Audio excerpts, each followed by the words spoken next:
बड़े बुजुर्ग हमेशा से एक बात कहते गए हैं हमें कि भाई साहब कल का जुगाड़ जो है ना वो करके चलना चाहिए। अब ये वाली जो बात है ये चाहे इंडिविजुअल पे लगाऊं मैं, चाहे किसी बिजनेस पे लगाओ, चाहे आपके घर पे लगाओ, हर कोई अपना जुगाड़ जो है वो करता चलता है। इट मीन जो भी हमारी इनकम होती है कि इनकम का एक सर्टेन पार्ट जो है हम सेव करते चलते हैं, बचाते चलते हैं। बचाने के पीछे कई सारे मोटो हो सकते हैं, बच्चे की पढ़ाई के लिए, बच्चे की शादी के लिए, या घर बनवाना है, या कल को कोई मेडिकल इमरजेंसी हो गया, या फिर ऐसे ही सेविंग कर रहे हैं यार, किसी भी कोई भी काम हो सकता है, जरूरत पड़ सकती है। तो ऐसे ही कुछ सेविंग्स जो है वो बिजनेस भी करता है अपने फ्यूचर को सेफ रखने के लिए, अपनी फाइनेंशियल पोजीशन को स्ट्रॉन्ग बनाने के लिए। ठीक है, तो उन सारे रिजर्व्स, उनको क्या कहते हैं अपन, रिजर्व, उन सारे रिजर्व का क्या अकाउंटिंग ट्रीटमेंट होगा वो आज की क्लास में हम पढ़ने वाले हैं। तो स्वागत है आपका आज की क्लास में। मैं जितेंद्र कुमावत, आपका दोस्त कहिए, भाई कहिए, गुरु कहिए, जो कहना आप कहिए। ठीक है, आज आपको पढ़ाने वाला हूं इस क्लास में accumulated profits, reserve and losses. Sir आपने तो बात की थी कि इकट्ठे किए हुए, मतलब रिजर्व की बात, एक्यूमुलेटेड का मतलब क्या होता है, इकट्ठे किए हुए प्रॉफिट्स हो चाहे रिजर्व हो, उसके अलावा लॉस भी हो सकते हैं। देखो कुछ लोग सेविंग तो नहीं करते हैं बट जिंदगी भर मजे करते हैं और कुछ लॉस जो है वो इकट्ठे करके रख जाते हैं। या फिर ऐसा भी होता है कि चलो मकान तो बनवा लेते हैं, ठीक है, इस मकान का जो पैसा है वो धीरे धीरे हम चुकाते रहेंगे। तो इस टाइप से कई सारी रिस्पॉन्सिबिलिटीज जो है वो जनरेट करके छोड़ देते हैं। तो आज की क्लास में हम उन्हीं की बात करने वाले हैं।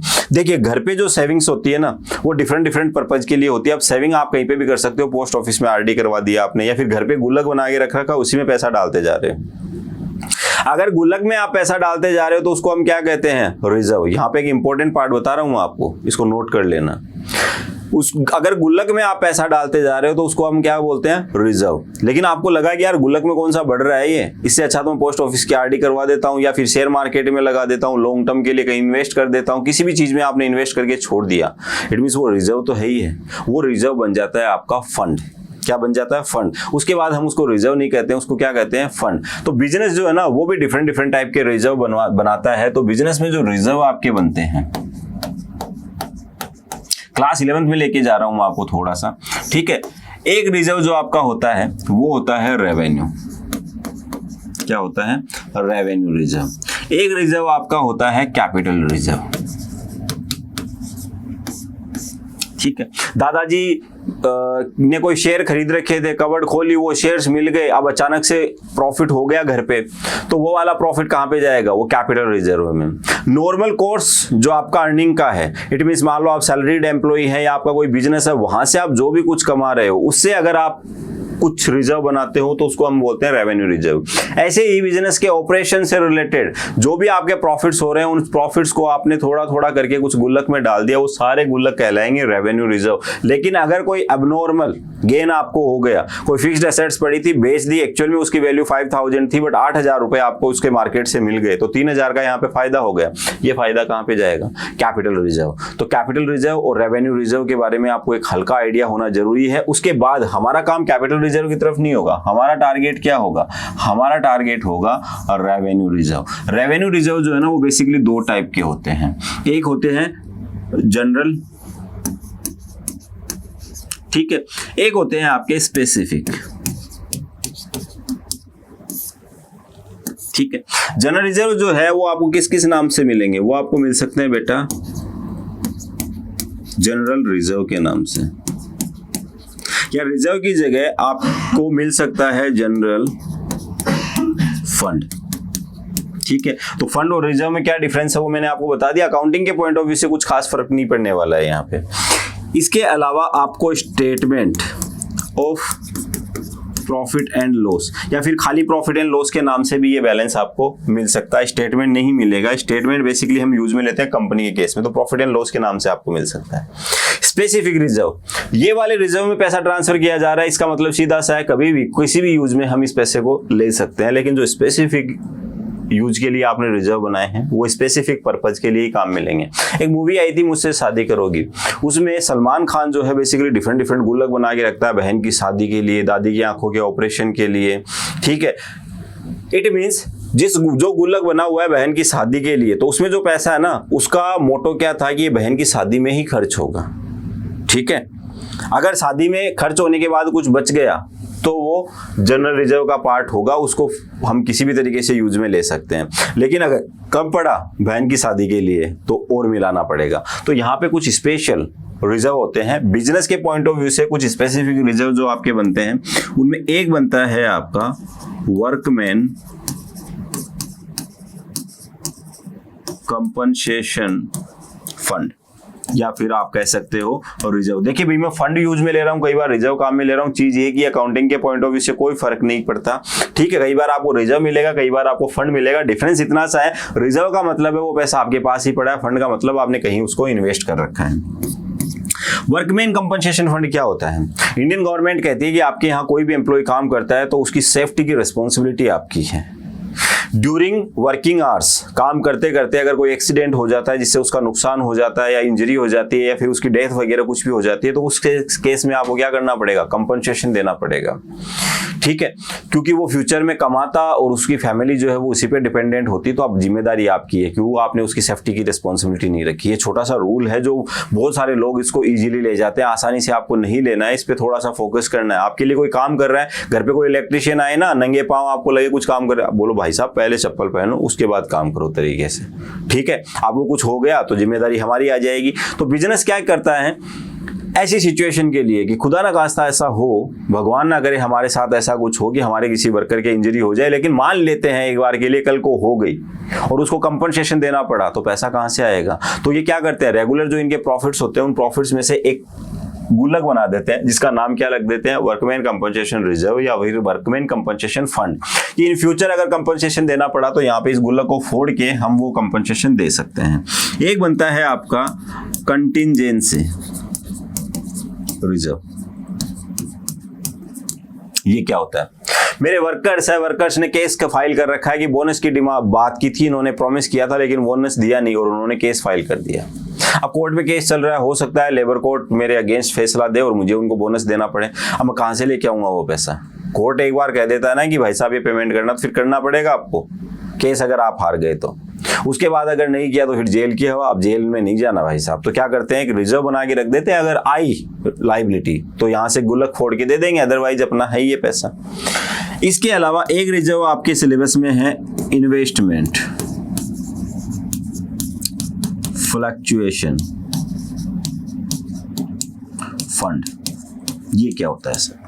इसका मतलब समझिए, मेरे बिजनेस में मैंने टोटल जो रुपए लगाए थे वो लगाए थे मान लो 10 लाख रुपए। अब यहाँ पे वो एसेट्स में दिख रहे हैं, एसेट्स में आपको दिख रहे हैं 8 लाख।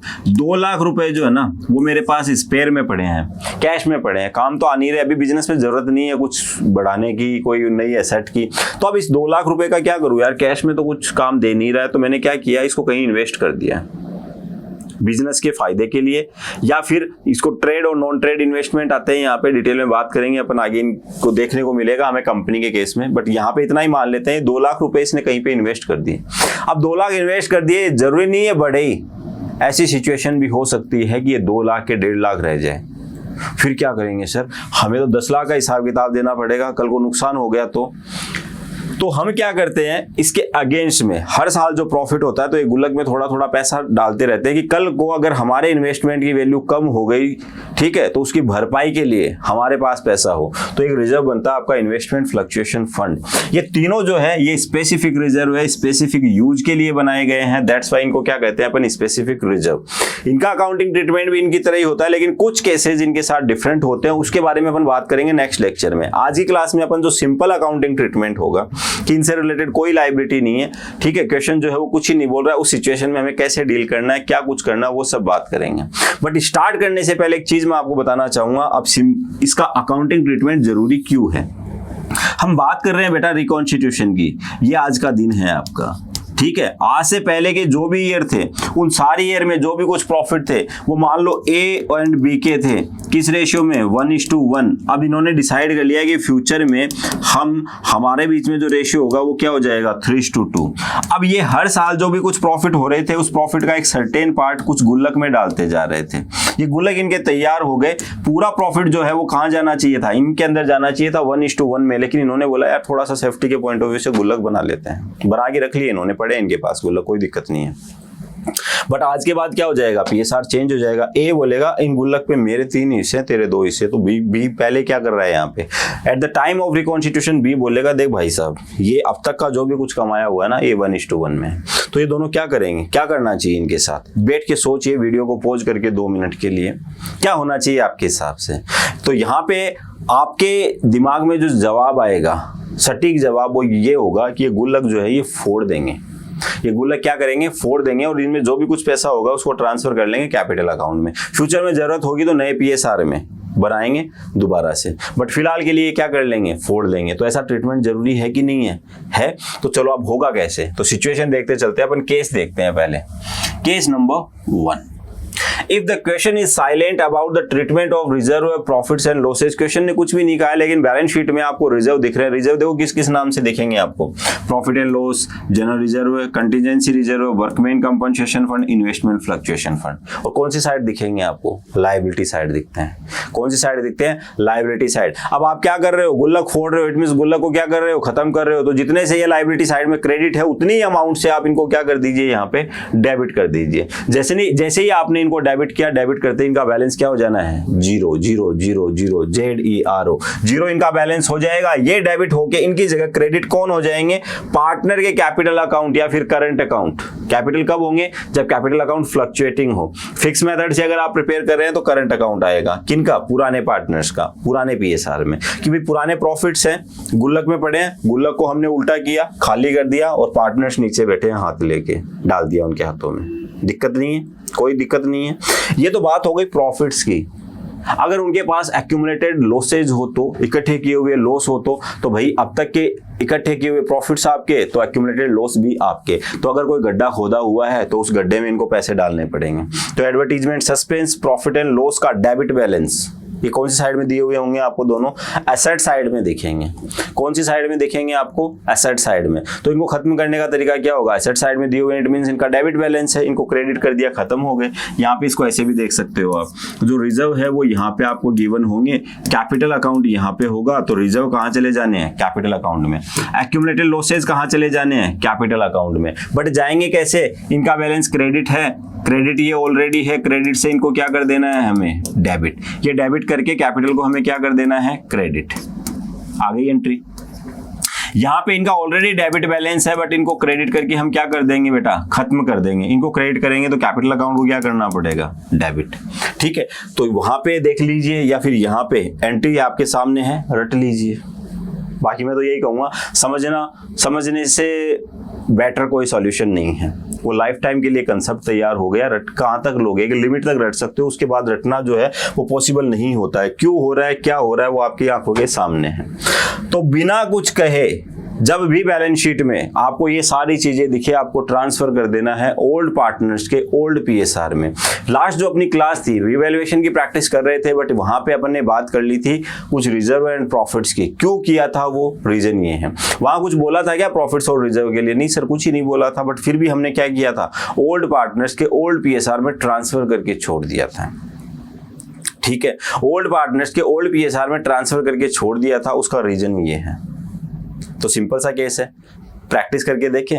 वेट नहीं हो रहा होगा, नेक्स्ट क्लास का इंतजार नहीं कर सकते सर, अभी प्रैक्टिस हो जाए, तो चलो अभी कर लेते हैं। ये आपके सामने क्वेश्चन है एक, Rajendra Surendra are partners in a firm sharing profits in the ratio 4:1। पुराना रेशियो क्या था इनका, 4:1, ओल्ड रेशियो है भाई। They admit Narendra as a new partner. Admission की बात हो गई है यहाँ पे, देखो चाहे बात एडमिशन की वजह से हो, चाहे एग्जिस्टिंग पार्टनर्स के प्रॉफिट शेयरिंग रेशियो में चेंज हो, रिकॉन्स्टिट्यूशन तो हुआ है ना, पीएसआर तो चेंज हुआ है। ठीक है, on that date There was a balance of 20,000 in general reserve। हमारे लिए इंपॉर्टेंट ये है, जनरल रिजर्व में कितना है, 20,000 रुपए। And debit balance of, debit balance का मतलब क्या है, एसेट साइड में 10,000 प्रॉफिट एंड लॉस अकाउंट का आपके पास है। दो बैलेंस है आपके पास। Pass necessary journal entry regarding adjustment of accumulated profits और लॉसेज। देखो रिकॉन्स्टिट्यूशन किस वजह से हुआ है, एडमिशन की वजह से हुआ है, चाहे एग्जिस्टिंग पार्टनर में चेंज हुआ है, उसका इस यहाँ से कोई लेना देना नहीं है। आपको बात इतनी सी बोल रखी है, जनरल रिजर्व में आपके पास बैलेंस है 20,000। कॉमन सेंस होना चाहिए, जनरल रिजर्व जो है वो लायबिलिटी साइड में दिखाया जाता है, इट मींस इसका क्रेडिट बैलेंस है। इसको ट्रांसफर करने के लिए क्या करेंगे, पार्टनर को मिलेगा, फायदा होगा यहाँ पे पार्टनर को। तो यहाँ पे हमारी जो एक एंट्री होगी वो होगी जनरल रिजर्व अकाउंट डेबिट 2,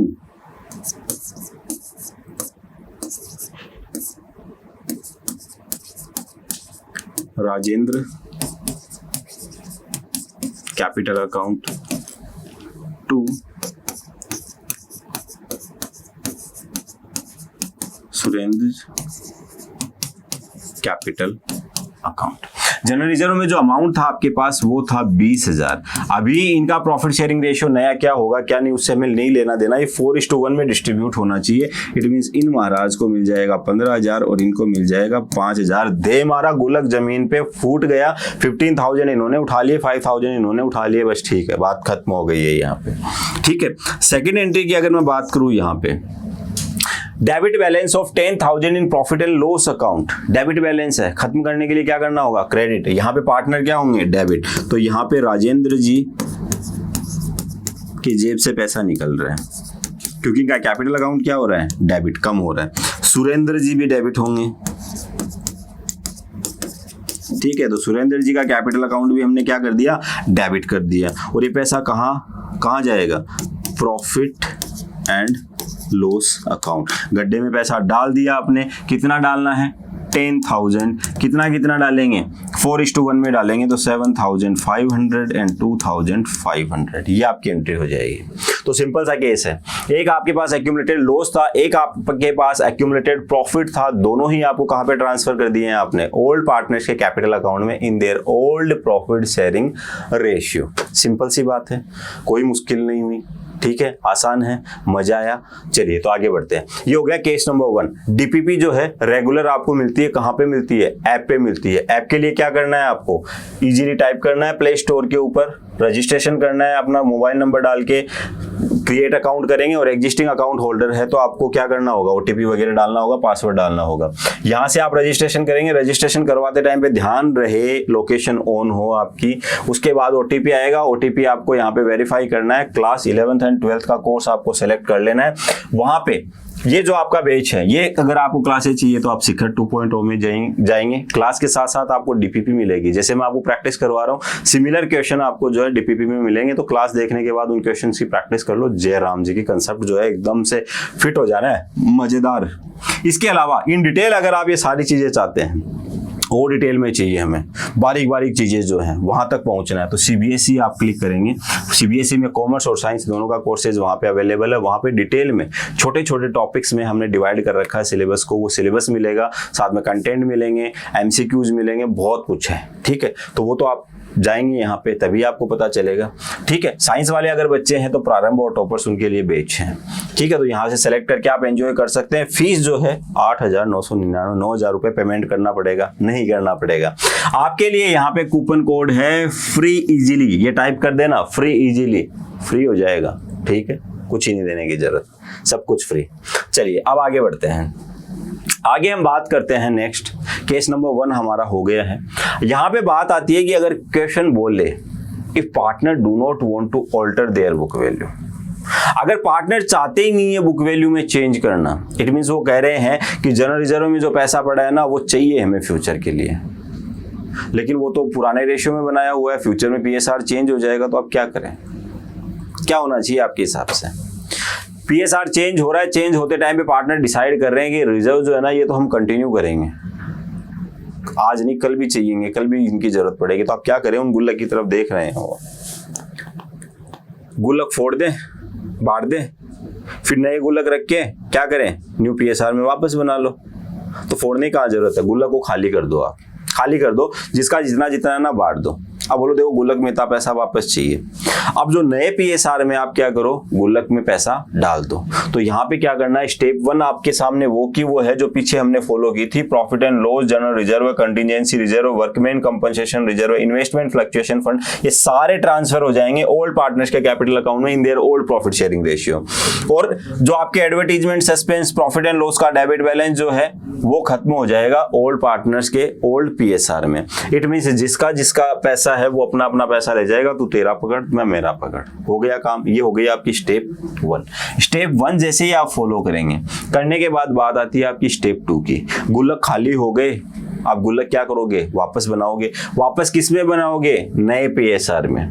ठीक है। नए पीएसआर में बनाओगे तो नए पीएसआर में क्या करना होगा आपको, आप नए पार्टनर जो है वो पैसा डालेंगे प्रॉफिट एंड लॉस में, जनरल रिजर्व में, कंटिजेंसी रिजर्व में, वर्कमैन कंपनसेशन रिजर्व में, इन्वेस्टमेंट फ्लक्चुएशन फंड में। जो भी रिजर्व आपने हटाया था वापस आपको वो चाहिए तो वो रिजर्व वापस जो है अपनी जगह आ जाएगा यथास्थान पे, और पार्टनर जो है वो डेबिट हो जाएंगे, उनके कैपिटल अकाउंट क्या हो जाएंगे, कम हो जाएंगे, अपने घर से पैसा लेके आएंगे। वहीं पे advertisement, suspense, profit and loss का पहले डेबिट बैलेंस था, हमने खत्म किया था इनको क्रेडिट करके, वापस डेबिट करेंगे और ये पैसा कहां जाएगा, नए पार्टनर्स के न्यू पीएसआर में। एंट्रीज आपकी स्क्रीन के ऊपर है, नोट कर लीजिए, स्क्रीनशॉट ले लीजिए, जो करना है वो कर लीजिए। एनोटेटेड पीपीटी वगैरह चाहिए तो वही मैंने आपको बताया, भाई ऐप इंस्टॉल कर लीजिए। बात आती है इसकी प्रैक्टिस की कि इसको प्रैक्टिकली हम अप्लाई कैसे करें, तो वो हम बात करते हैं। चलिए यहाँ पे क्वेश्चन है आपका, पार्टनर है यहाँ पे XYZ were partner sharing profits and losses in the ratio 5:3:2। ये इनका ओल्ड पीएसआर हो गया। नए पीएसआर से कोई लेना देना है, यहाँ पे लेना देना होगा, क्योंकि नए पीएसआर में हमें वापस बनाने भी तो होंगे, ठीक है, क्योंकि आइडिया हमें लग गया है कि क्वेश्चन में डेफिनेटली ऐसा कुछ बोलने वाला। देखते हैं, they decided to record the effect of the following without affecting book value. मतलब बुक वैल्यू से मतलब क्या है, बैलेंस शीट। बैलेंस शीट में कोई चेंज नहीं होना चाहिए, एडजस्टमेंट जो है पार्टनर्स में आपस में हो जाना चाहिए, ले दे के काम जो है वो सेटल करो। तो अब हमें क्या करना पड़ेगा, स्टेप 1 फॉलो करनी पड़ेगी। पहले जिसका जो बनता है उस तक पहुंच जाओ। तो आपका पहला काम क्या होगा, स्टेप 1। स्टेप 1 में क्या करोगे, प्रॉफिट एंड लॉस का जो है आपके पास क्रेडिट बैलेंस है, इसको करो डेबिट। देखो कुछ बोल नहीं रखा है यहाँ पे डेबिट है कि क्रेडिट, तो बाय डिफॉल्ट यहाँ पे एजम्पशन आ जाती है क्रेडिट मान के चलते हैं। इसको डेबिट किया 24,000 से और ये ट्रांसफर कर देना है आपको XYZ में। कितना 532 में। इट मीन्स इसके 10 टुकड़े करने हैं आपको, 10 टुकड़े में से 5 इसे इनको दे देने हैं, तो ये हो गया आपके 12,000, ठीक है, और 24,000 यही होगा, नहीं कुछ गलत हो गया, 7,200 आएगा यहाँ पे।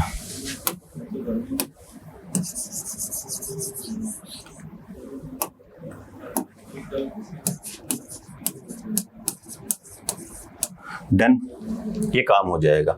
बांट दिया सर प्रॉफिट एंड लॉस। उसके बाद क्या करना है, साथ के साथ क्या करना है, 12,000 का लॉस भी है, डेबिट बैलेंस है, इसको क्रेडिट कर देंगे, डेबिट हो जाएंगे हमारे XYZ टू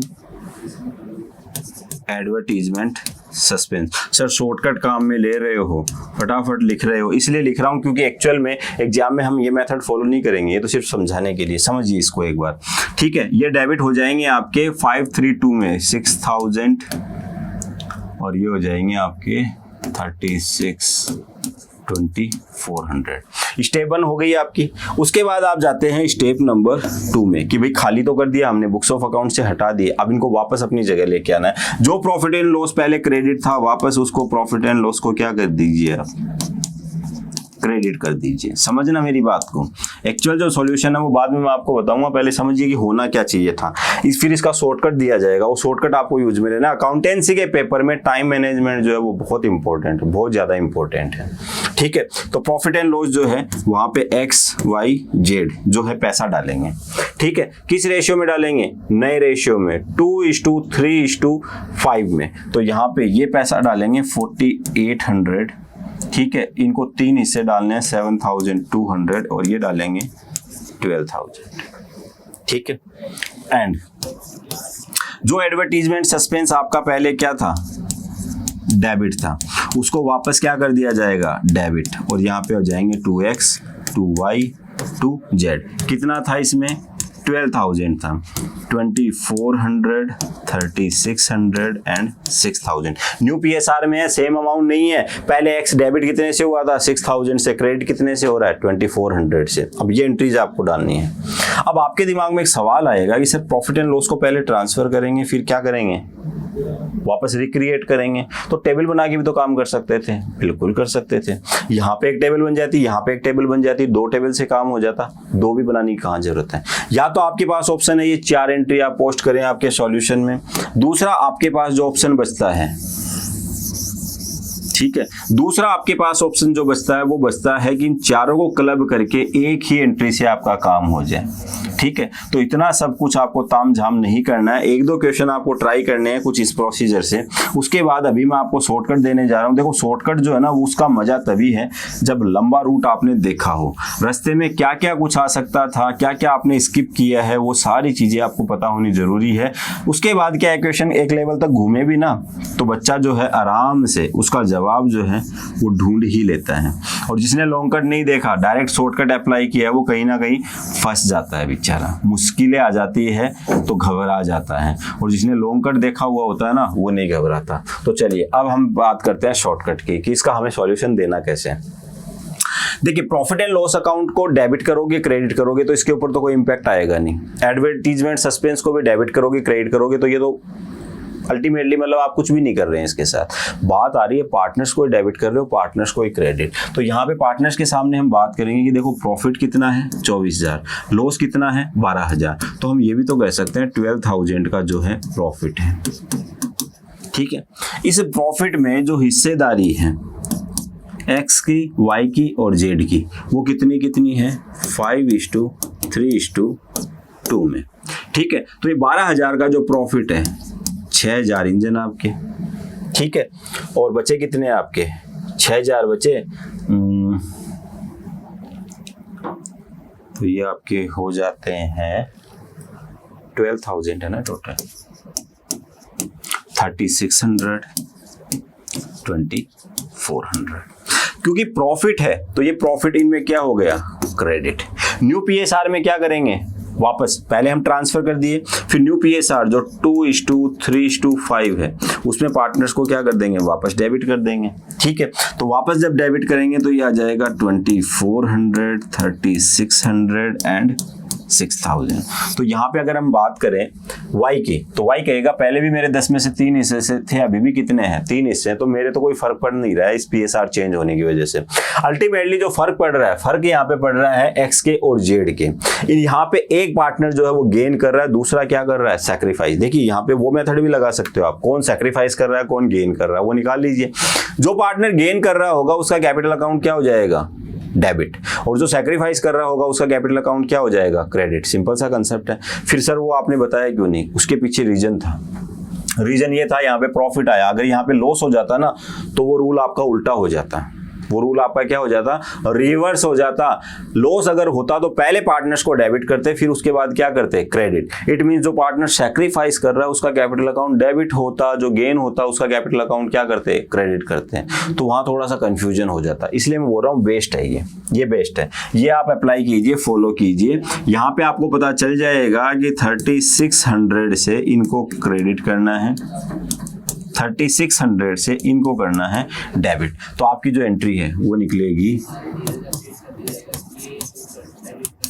कैपिटल या फिर current account, debit to X capital account by ₹3,600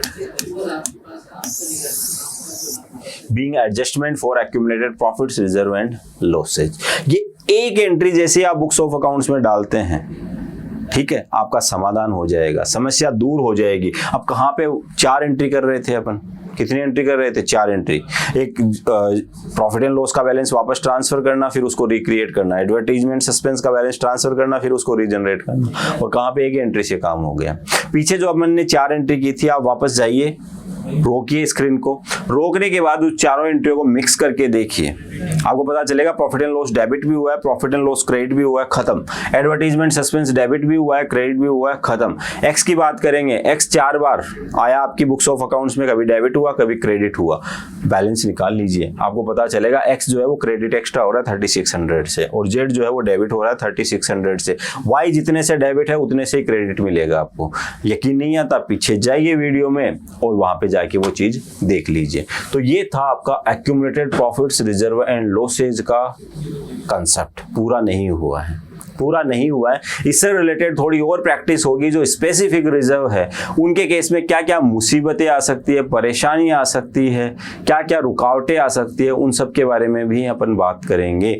but अभी के लिए इजाज़त चाहूँगा, मिलूंगा अगली क्लास में। Till then tata bye bye, thank you so much.